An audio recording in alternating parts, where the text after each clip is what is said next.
C'est un hommage qui est d'ordinaire confidentiel et qui a pris cette année une dimension particulière. Sur la commune de Chasselet, dans le Rhône, le petit cimetière militaire a commémoré, vous le voyez, le 80e anniversaire d'un massacre presque oublié, celui de tirailleurs africains exécutés par les Allemands en 1940. Un événement dont on ne savait pas grand-chose, jusqu'à ce qu'un collectionneur transmette il y a quelques mois des photos saisissante de ce moment.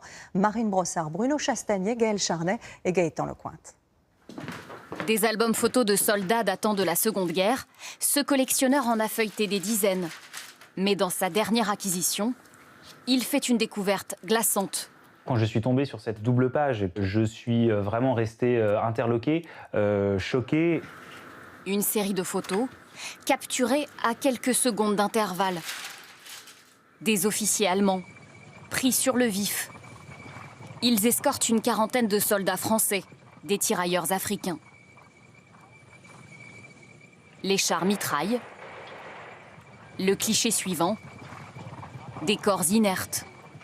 Épilogue d'un massacre photographié en direct.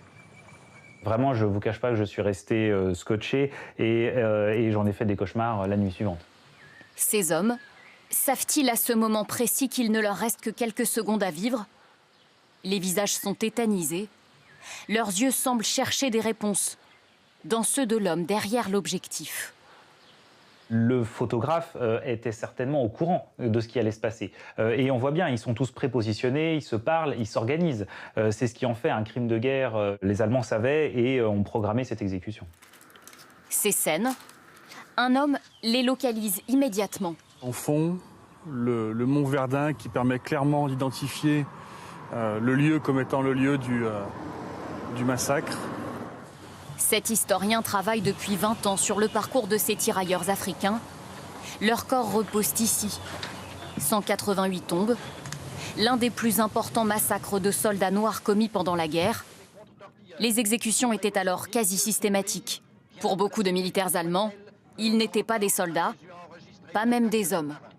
Ils représentaient beaucoup de choses pour eux en termes de guerriers, de sauvages. C'était l'autre finalement, c'était celui qu'on ne connaissait pas et donc on le photographiait pour satisfaire sa curiosité, mais aussi pour marquer sa fierté de l'avoir vaincu.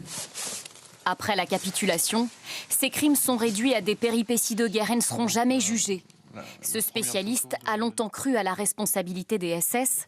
Désormais, il le sait, c'est l'armée régulière allemande qui est coupable. On a une preuve voilà, qui est indiscutable, qui va nous permettre d'aller chercher très précisément qui étaient ces hommes, puisqu'on a les marquages des unités, on a les numéros des chars, et l'étape prochaine sera de se rendre dans les archives allemandes pour tenter d'identifier les assassins. Comprendre, reconstituer l'histoire ignorée de ces soldats grâce à cette découverte, une chance inespérée, particulièrement pour le maire du village.